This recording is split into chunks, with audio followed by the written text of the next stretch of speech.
స్వాతంత్ర దినోత్సవం రోజు యావత్ భారతదేశానికి స్వాతంత్రం వచ్చిన తెలంగాణ రాష్ట్రాన్ని కొట్లాడుకొని సాధించుకున్నా కూడా ఈ రోజు కొత్తగూడెం జిల్లాకు స్వాతంత్రం రానట్టుగా ఉంది. ఇంకా కూడా కాంగ్రెస్ ప్రభుత్వంలో ఈ రోజు ముఖ్యమంత్రి రేవంత్ రెడ్డి గారు వస్తున్నారు అనేసి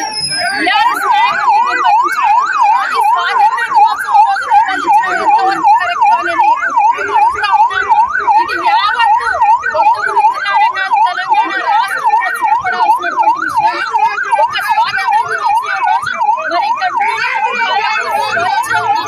మరి నిరసన ఇక్కడి జలాలను తరలిసి కొత్తగూడెం జిల్లా నిండగొడుతూ ఎక్కడో ఒప్పుకునేది లేదు.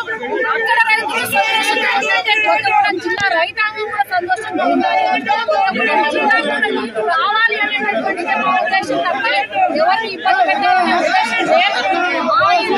మా కొత్తగూడెం జిల్లాలకు నీళ్లు ఇస్తామన్న ప్రశ్న చేయాల్సిందే అనేసి ఈ రోజు ఈ నిరసన అప్రజాస్వామికము ఈ అప్రజాస్వామికమైన అరెస్టును ఏ విధంగా మన తెలంగాణ రాష్ట్రము మరి సమర్థిస్తుందో ఏ విధంగా తెలంగాణ రాష్ట్రం ఒకసారి ఆలోచన చేయాలి.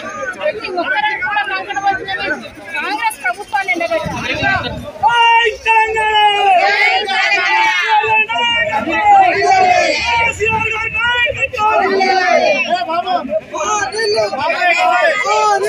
Hey,